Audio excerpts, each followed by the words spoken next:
since I got back with JT Lamotta, what has been that I've heard of him called as WrestleMania moments, even Darren refers to as WrestleMania moments. What has been your WrestleMania moment? Top 5 if you don't mind, or something like that. I know you've had them. You mean here in this company or just in wrestling in general? Just in wrestling in general. I think when we all as a group, as an ACW group, worked Ring of Honor, that was probably my 5th one. My real big kind of moment was 2 times I've won separate heavyweight titles for 2 separate promotions. Of course, one was here, but one before that I won PCW's heavyweight title for a short amount of time. It was just a one-day angle, and it turned out into a really good match later that night with the main event, Mike Fox. Basically, he was going to wrestle me to just show up one of the guys he was supposed to work later on. His name is Aaron Eagle, and I ended up beating him for the title that night. And it surprised the crowd, and the roof just blew off the building because it was so unexpected. And I've been at PCW for about 7 years at that point, and nobody ever expected me, nor backstage or anything, to ever hold that belt. I mean, that was a very exclusive company that a lot of guys worked for up there back in the day. So it was a big thing. Wrestled the match with him, lost. Still one of my all-time favorites. Winning the belt from Jimmy Jacobs up at the venue here in San Antonio. Probably one of my top 10 matches, the top 5 probably ever. And then just winning the belt, finally getting that ball and being able to run with it with a company that believed in me was a top moment for me. Another moment is me when I was wrestling BB Hulk, and when he first came to the ring, I could just kind of feel the buzz. And as we went on and about our business, we had a good back and forth, sequence going on there. And right when we stood off, the crowd just kind of, went off right there in the venue. I mean, those are some of my favorite times that I've ever had. Another one was when I was in Japan, and I would do a lot of cool spot moves. I would do a 450 to the floor. I would do a reverse Rana from the top, or while the guy was on the second. And then just the reaction of, like, when you're in Kurukan Hall, or if you're in Shinkiba, it's just a breath coming out of them, And it's good to make that feeling, for a crowd that's on another part of the planet. And what was cool about that was a girl came up to me, and a few fans did, said, you had the best fight of the night, best fight. Oh, thank you. I mean, that meant a lot, It meant I could go forward. It inspired me. But those were my moments right there that I would say, Now at ACW, you've been involved in the Lone Star Classic. Let's see, the Joshi tournament. You've had to deal with. What has been your favorite ACW moment? Because you've had so many. Because I've watched the DVDs, and I can't even count how many ones that I've enjoyed. Probably when I've won the Lone Star Classic. I think top to bottom, that was the most talented Lone Star Classic we ever had. We had Chris Hero, Jimmy Jacobs, Eric Cannon, Human Tornado. Brian Danielson was there at the time. He wasn't in the tournament, but he was there. And then, we just had a slew of talented guys. Mike Dill. The list goes on. And that was in 07. I ended up winning that.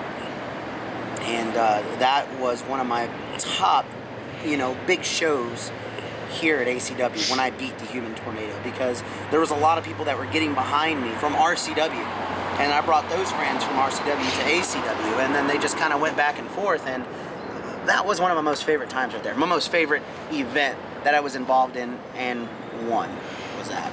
And I've won the titles since. I've won television titles and everything else and other belts, but nothing more will stand out than when I won that night and I knew I was going to be catapulted into a main event scene. It just let me know further that the people believed in me, ACW believed in me, and that I was off to do bigger things. The sky was the limit for me wherever I wanted to take it. And the only reason why it stopped was because of my decision. Well, I know there's a lot of fans out there in Australia and stuff like that who don't know who JT Lamotta is. Can you emphasize what JT Lamotta is in a few words or whatever? Or? The mind of wrestling. He embodies not only wrestling in the ring, but psychology as a whole. The mind of wrestling is intelligent in all aspects, as far as messing with my foes' minds, tying them up in pretzels in the ring, or just innovating new moves that nobody's ever seen. Being able to have the gift of gab and back it up at the same time. I think that's what the mind of wrestling is. I'm not just a tactician. I'm not just a mouthpiece.